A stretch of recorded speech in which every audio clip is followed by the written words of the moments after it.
민수기 19장 11절로 22절. 어느 고아가 있었습니다. 나이가 차 고아원에서 나와 자립을 하게 됐죠. 그런데 그는 사회의 첫 발을 잘못 디뎌서 어두운 세계에 몸담게 되었습니다. 하지만 하나님의 은혜로 예수 믿어 훗날 새 사람이 되었죠. 이분이 그 사회에 나와 처음에 한 것은 작은 보트를 타고 큰 배에 접근해서 배 안에 있는 물건을 훔쳐오는 것이었습니다. 처음 날은 어찌나 긴장되었던지 자신의 귀에 심장 박동 소리가 크게 들렸다고 합니다. 정신이 하나도 없었다고 하죠. 그런데 한 번, 두 번 횟수가 늘어나자 심장 박동 소리가 잦아들고 나중에는 묘한 스릴을 느끼며 이것도 꽤 괜찮은 직업이다라고 하는 생각이 들더랍니다. 죄라는 것이 그렇습니다.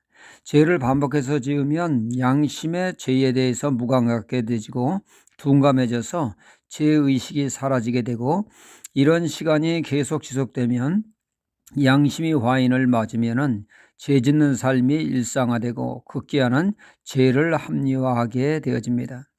이상천이라고 하는 목사님이 시골에서 목회하실 때 믿지 않는 주민들에게 전도를 할 때 동네 사람들이 하는 말이, 아무개 집사라고 하는 사람이 새벽 기도하고 조용히 집에 가면 되는데 왜 남의 집 호박은 따가는지 모르겠다고, 그래서 믿지 못하겠다고 하더란 얘기죠. 어느 권사님은 찬송을 부르며 가짜 꿀을 만들어 판매했다고 이를 지켜본 아들이 말하기도 합니다. 오늘 말씀에 죽음으로부터의 부정에서 정결케 하는 말씀입니다. 죽음은 죄의 결과로 주어진 것이죠. 아담이 선악과를 다 먹는 죄로 인해 너희는 흙으로 돌아가리라, 창세기 3장 19절에 말씀하셨습니다. 오늘 본문 12절에는 죄로부터 정결케 하는 데 있어서 정결 예식을 3일날 행하고 또 7일째 되는 날 또 정결 예식을 행하라고 말씀하고 있습니다. 이 일은 죄를 적당히 넘어가지 말고 깨끗하게, 확실하게, 깔끔하게 털어내라고 말씀합니다. 심지어 15절에는 뚜껑 덮지 아니한 그릇까지도 죄의 냄새가 스며들었으니 정결케라고 하십니다.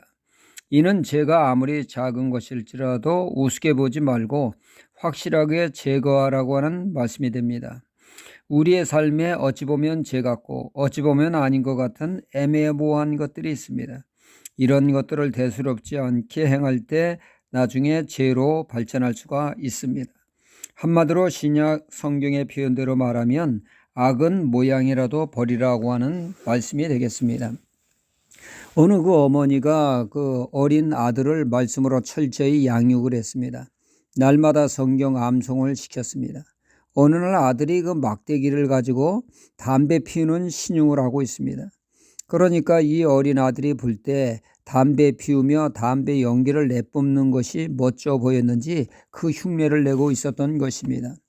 이를 목격한 어머니는 아들에게 너 지금 무엇을 하고 있냐 물으니까 어린 아들이 고개를 푹 숙이며 죄를 지었습니다. 데살로니가전서 5장 22절에 악은 모양이라도 버리라고 했습니다.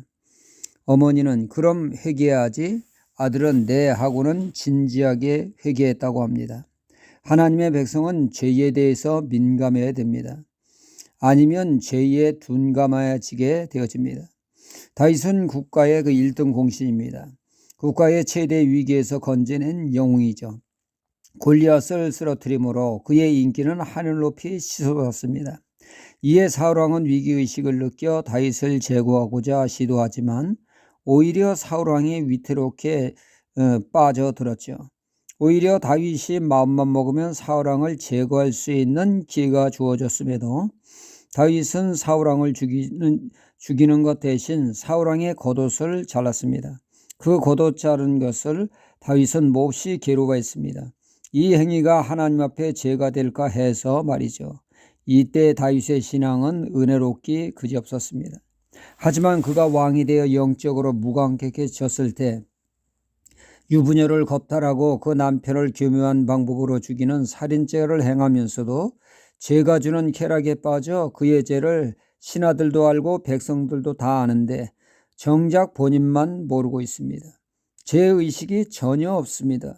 이 사람이 바로 다윗이었습니다. 죄는 이렇듯 무섭습니다. 결코 가볍게 보아서는 안 된다는 얘기죠. 죄는 평생 함께할 다정한 친구가 결코 아닙니다. 우리의 가장 소중한 생명을 해하는 원수 같은 존재입니다. 지극히 작은 것이라도 죄의 경각심을 가지고 용납해서는 안 되겠습니다. 악은 모양이라도 버리는 그러한 삶을 통해서 정결함으로 거룩한 삶으로 하나님께 영광 돌려야겠습니다. 할렐루야.